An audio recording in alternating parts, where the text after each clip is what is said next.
Guys, kembali lagi nih dengan mediadpr.com. Nah, kali ini ya kan, kita sedang berada di Polsek Kebayoran Lama. Dan kita ketemu dengan Bapak Yoyon Wardoyo selaku kuasa hukum dari Cimeli. Nah, Pak Yoyon, ada kasus apa lagi nih di Polsek Kebayoran Lama? Ya, kedatangan saya ke Polsek Kebayoran Lama untuk memberikan surat permohonan pelimpahan kasus dari Polsek Kebayoran Lama ke Polres Jakarta Selatan gitu. Dan alhamdulillah saya sudah ketemu dengan yang mewakili, karena Ibu Ipon sendiri selaku Kanit Reskrim di Polsek Kebayoran Lama sedang tidak di tempat, namun alhamdulillah surat sudah diterima begitu. Dan ini tanda terimanya. Ini adalah tanda terimanya.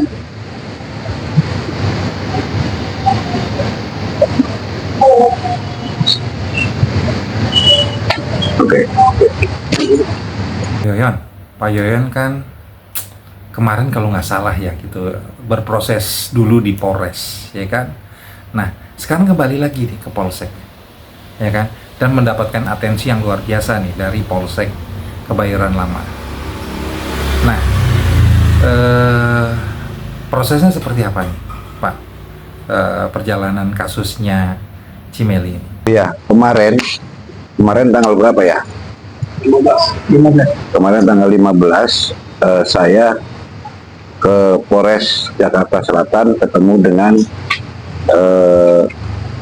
Biro Reskrim Ibu Siti, menanyakan terkait dengan permohonan pelimpahan laporan dari Polsek Kebayoran Lama ke Polres Jakarta Selatan. Ternyata sudah ditanggapi dengan baik dan Ibu Siti sendiri sudah atensi ke Polsek begitu.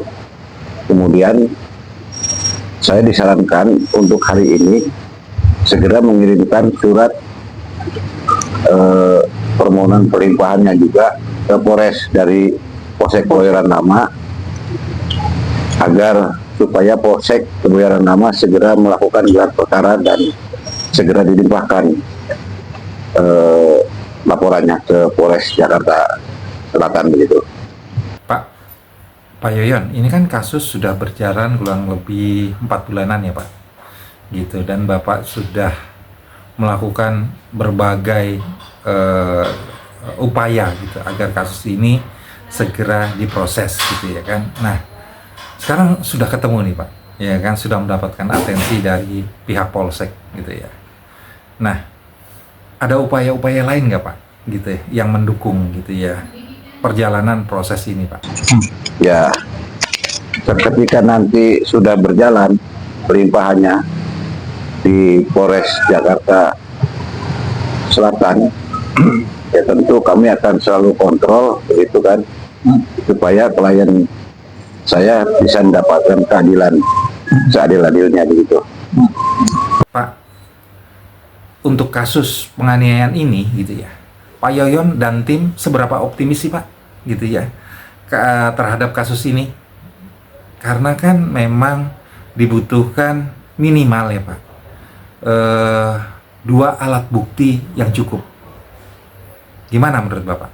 Baik, pasti saya harus optimis begitu. Terkait dengan alat bukti kami sudah punya gitu. Jadi bisa untuk pembuktian nanti ketika nanti ada pemeriksaan di Polres Jakarta Selatan gitu. Pak Yoyon tadi kan bilang sudah memiliki alat bukti Pak, ya untuk kasus ini bisa diproses gitu ya. Kalau boleh tahu nih Pak, ya kan, alat bukti apa nih yang dimiliki Pak Yoyon sebagai kuasa hukumnya Cimeli? Ya, kalau alat bukti termasuk rekaman video, kemudian rekaman suara, dan masih banyak yang lain-lainnya. Pak, selain alat bukti yang dimiliki di tim Bapak gitu ya kan, apakah ada saksi-saksi Pak yang dimiliki tim Bapak yang bisa dihadirkan atau bisa digunakan nantinya Pak sebagai proses penyelidikan Pak?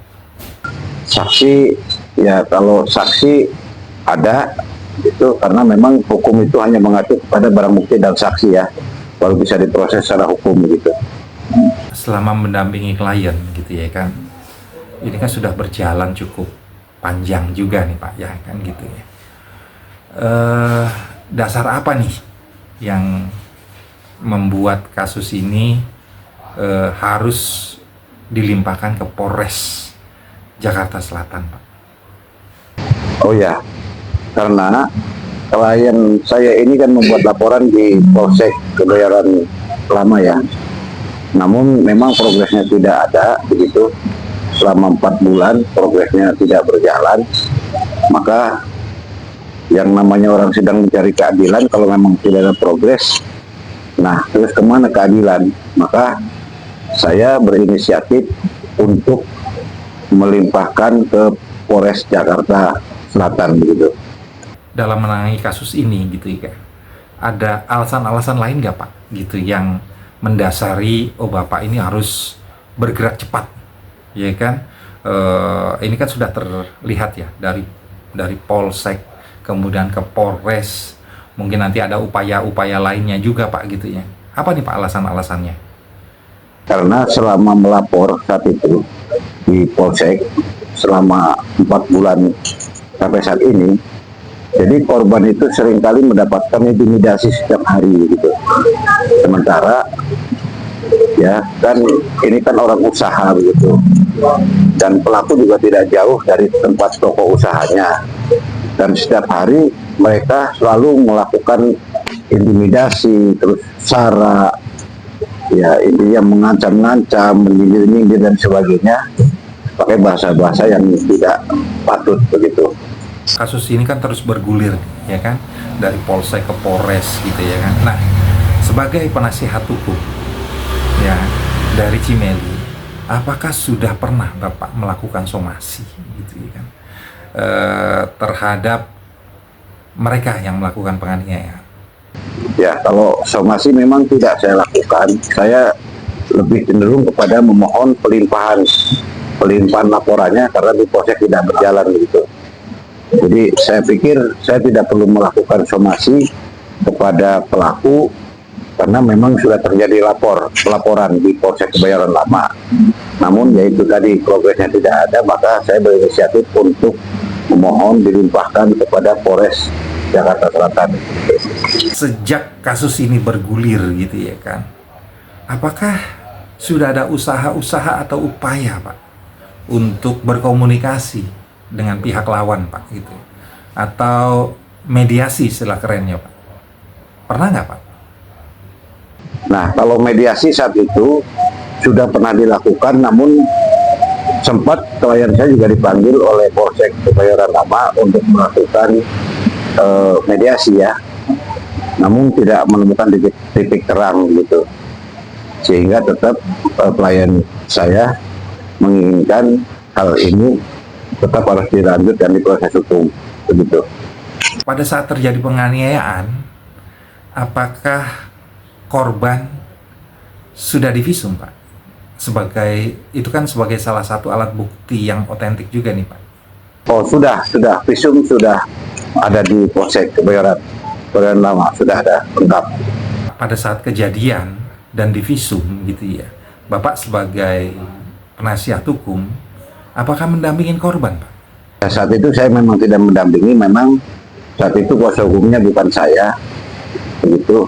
Terus kemudian karena tidak ada progres juga, sehingga dicabut kuasanya, kemudian dikuasakan kepada saya. Sehingga sampai saat ini saya melakukan pelimpahan ke Polres Jakarta Selatan.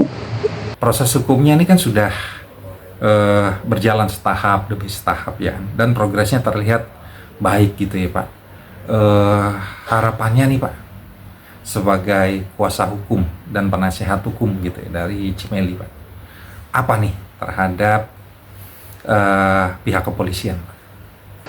Ya, pastinya setelah nanti berjalan di Polres Jakarta Selatan berlimpahannya, harapan saya klien saya akan mendapat keadilan seadil-adilnya tentunya.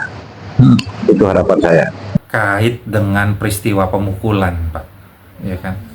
Apakah Bapak dan tim advokasi Bapak gitu ya kan sudah melakukan investigasi gitu ya ke lokasi, Pak? Dan apakah Bapak juga sudah bertemu dengan pihak-pihak yang berwenang, Pak, di sana?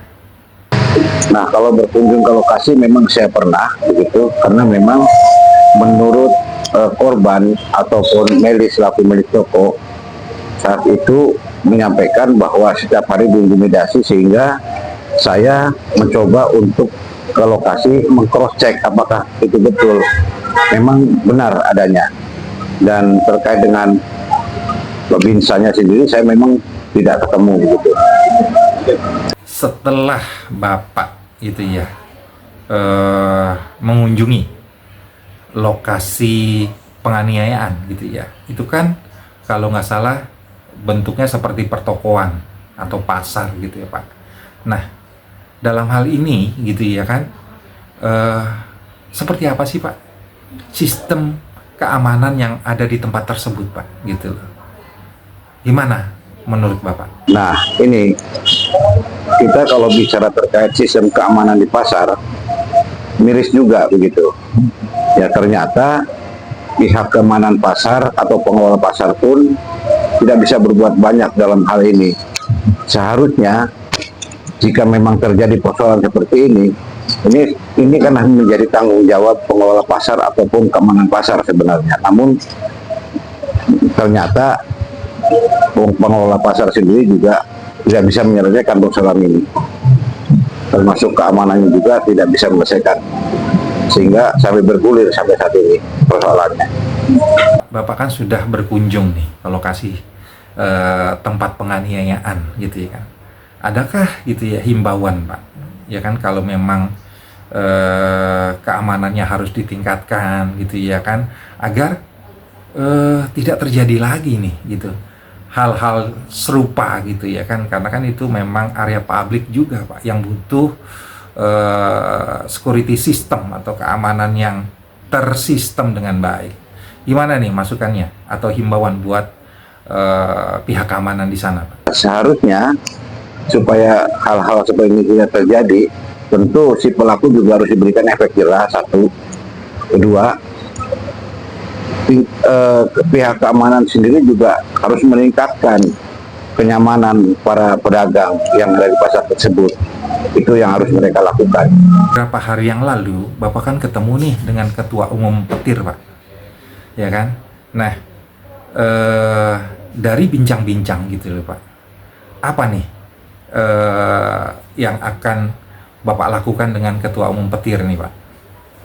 Oh iya, kebetulan malam kami ketemuan di rumah makan dengan Ketua Umum Petir, alhamdulillah, dan saya bisa bersilaturahmi juga dengan beliau.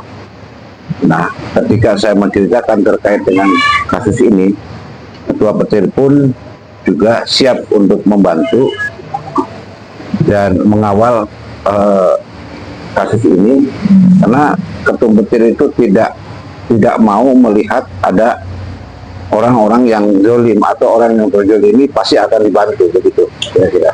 Saat ini kan Bapak didampingi dengan Bung Indra nih, salah satu anggota dari Petir gitu ya. Nah, Bung Indra, apa nih tanggapannya gitu ya terhadap kasus ini nih?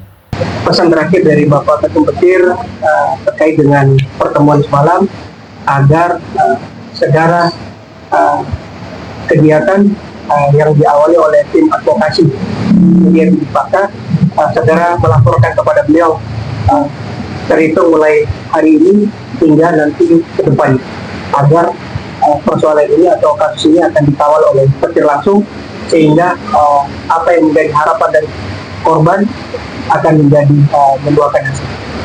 Agenda selanjutnya apa nih setelah dari Polsek? Dan juga kan tadi kan sudah dapat nih surat dari Polsek, Pak, ya kan? Langkah selanjutnya seperti apa nih, Pak? Ya, tentu saya harus segera memberitahukan kepada Biro Polres Jakarta Selatan bahwa arahannya sudah saya jalankan terkait dengan permohonan limpahannya ke Polsek, dan segera kami mohon untuk dapat diproses begitu di Polres Jakarta Selatan. Ya, kemungkinan besok saya akan ke Polres kembali. Demikianlah bincang-bincang kita dengan Bapak Yoyon Wardoyo selaku kuasa hukum dari Cimeli dan Bung Indra sebagai anggota tim investigasi dari Petir. Sandi Wiratama, mediadpr.com melaporkan dari Polsek Kebayoran Lama.